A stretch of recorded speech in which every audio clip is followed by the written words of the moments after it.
Bapak, Ibu, dan jamaah sekalian, kita bersalawat bersama-sama. Siapa yang cinta pada nabinya pasti bahagia dalam hidupnya. Ya Rasulullah, salamun alaik, ya Rafi asyani wad daraji.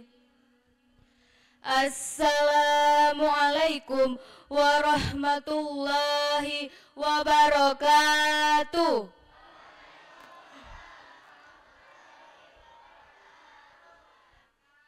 Alhamdulillahilladzi arsala rasulahu bil huda wa dinil haq liyuzhirahu 'alad dini kullihi walau karihal kafirun walau karihal musyrikun walau karihal munafikun. Wassalatu wassalamu ala nabiyyina Muhammadin sallallahu alaihi wasallam wa ala alihi wa sahbihi ajmain, amma ba'. Yang saya muliakan para alim ulama, para kiai, Bapak RT beserta Ibu, Ustadz wal Ustazah, Bapak pengurus masjid, Bapak Haji dan Ibu Haja, serta segenap orang-orang tua kami. Dan tak lupa juga yang saya hormati para bapak-bapak dan ibu-ibu, yang mana bapak-bapak ini sudah pasti ganteng dan yang ibu-ibu sudah pasti cantik. Betul tak Pak, Bu? Serta segenap aparat desa yang hadir di tengah-tengah kita. Pertama-tama dan yang paling utama, marilah kita panjatkan puja dan puji syukur atas kehadiran Allah Subhanahu wa Ta'ala yang telah memberikan kita kesehatan jasmani maupun rohani sehingga kita dapat berkumpul di dalam masjid yang insya Allah penuh barokah ini. Amin amin ya rabbal alamin. Salawat dan salam semoga senantiasa tercurah limpahkan kepada beliau yang halus tutur katanya, indah perangainya, bagus rupanya, dan mulia akhlaknya. Beliau adalah sang kekasih Allah, berpangkat Rasulullah, bertitel Habibullah. Tak lain dan tak bukan beliau adalah Habibana wa Syafi'ana wa Maulana Muhammad sallallahu alaihi wasallam, yang telah membawa kita dari zaman jahiliyah ke zaman Islamiyah, dari zaman naik onta ke zaman naik Toyota, dari zaman Utsman bin Affan ke zaman para jamaah yang tampan dan cantik rupawan. Alhamdulillah. Bapak, oh Bapak, Ibu, oh Ibu, apakah Bapak dan Ibu punya sahabat dalam kehidupan sehari-hari? Nah, pada siang hari ini saya ingin menyampaikan sebuah ceramah singkat yang berjudul Sahabat Sejati ala Nabi Bikin Iman Gak Sendiri. Shollu ala Nabi Muhammad. Bapak, Ibu, dan jamaah sekalian yang dirahmati Allah, biasanya kan sahabat itu tempat cerita, tempat makan-makan, bahkan tempat pinjam duit. Betul nak nih Pak, Bu? Tapi Bapak Ibu pernah gak punya kawan yang galak minjem duit, pas ditagih malah marah-marah? Nah, tapi Pak, Bu, yang jadi pertanyaan pentingnya adalah apakah sahabat kita ini membawa kita semakin dekat kepada Allah atau malah membuat kita semakin jauh? Allah Subhanahu wa Ta'ala berfirman dalam Al-Quran surah Az-Zukhruf ayat 67 yang berbunyi, A'udzu billahi minasyaitonir rajim. Bismillahirrahmanirrahim. Al-akhillau yawma idzin ba'duhum li ba'din aduun illal muttaqin. Artinya, dan pada hari kiamat sahabat-sahabat karib akan menjadi musuh kecuali orang-orang yang bertakwa. Nah, jadi maknanya Pak, Bu, di hari kiamat nanti teman dekat bisa berubah menjadi musuh kecuali kalau persahabatannya didasari dengan ketakwaan. Nah, Bapak, Ibu, dan jamaah sekalian, kalau kita di dunia berteman hanya untuk senang-senang, mengikuti hawa nafsu, atau malah mengajak ke arah dosa, nanti di akhirat bukannya saling tolong-menolong, malah saling menyalahkan.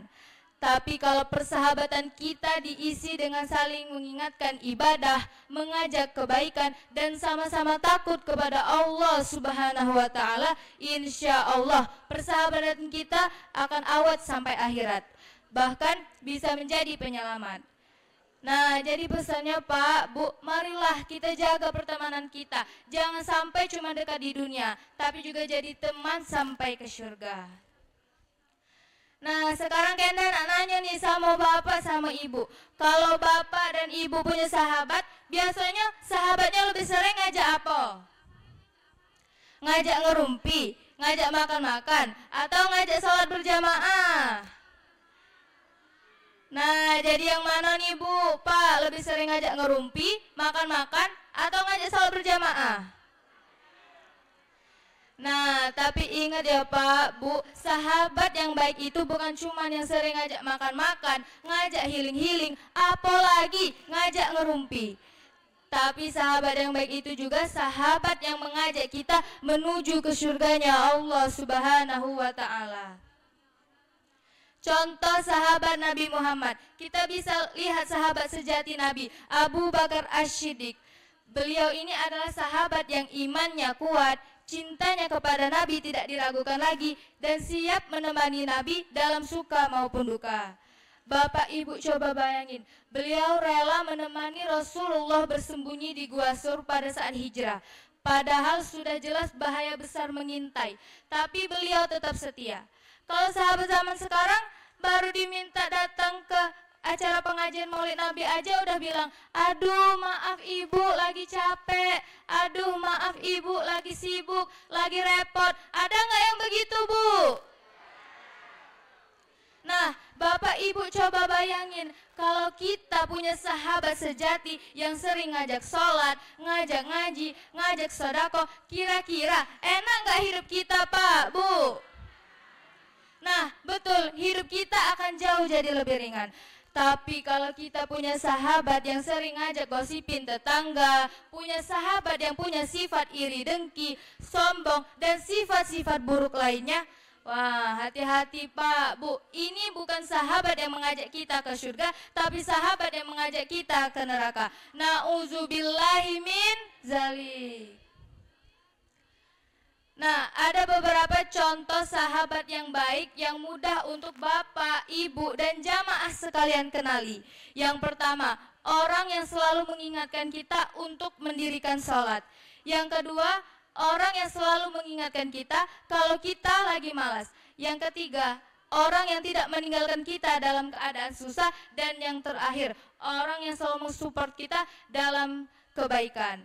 Nah, kalau kita punya sahabat yang seperti ini, insya Allah hidup kita akan jauh lebih wangi. Karena sebagaimana pepatah mematahkan, teman yang baik itu sama seperti penjual parfum. Apabila kita duduk di dekat dia, maka kita ikut wangi. Nah, maka dari itu Bapak, Ibu, dan jamaah sekalian yang dirahmati oleh Allah Subhanahu wa Ta'ala, marilah kita pilih sahabat seperti Abu Bakar As-Siddiq yang tidak hanya menemani Rasulullah saat senangnya saja, tapi juga tetap setia dalam perjuangan dan kebaikan. Nah, sebelum Kenda tutup ceramah pada siang hari ini, Kenda nak nanya nih sama Bapak sama Ibu. Bapak Ibu tuh kadang-kadang pening gak nengok anaknya di rumah tuh gawenya nak main HP tuh lah, nak main motor tuh lah, nak kelayapan tuh lah, pening gak Pak, Bu? Nah, sama persis nian Pak, Bu, cak wong tua Kenda dulu. Apalagi gawe Kenda nih nak main HP tuh lah sampai agak keluar rumah. Tapi semenjak Kenda dimasukkan ke dalam pondok pesantren Mazrailah, alhamdulillah nian, Kenda sekarang lah ada kebacaan. Walaupun belum hebat nian, belum sempurna, masih banyak salahnya, masih banyak kelirunya, tapi inilah yang dinamakan proses pembelajaran. Oh, jangan ditanya Pak, Bu, seberapa gemetar badannya waktu maju cek sekarang nih. Tapi dengan proses pembelajaran seperti inilah yang melatih mental kita supaya kita tidak tumbang pas di masyarakat. Pengen enggak Bu anaknya ada bakat ngomong di depan masyarakat? Pengen enggak Pak anaknya jadi orang hebat? Nah, kalau pengen jawabannya, masukkanlah anak bapak dan ibu ke Pondok Pesantren Mazroilah. Pondok Pesantren Mazroilah tuh Bu, ustadz-ustazahnya lah mantap, ditambah pula santri-santrinya hebat. Masya Allah, alhamdulillah. Baiklah, mungkin sampai sini saja yang bisa saya sampaikan. Lebih dan kurangnya saya mohon maaf. Pergi ke pasar beli ketupat, pulangnya mampir beli kerupuk. Kalau ada salah kata yang kurang tepat mohon dimaafkan, jangan diupload ke Facebook. Saya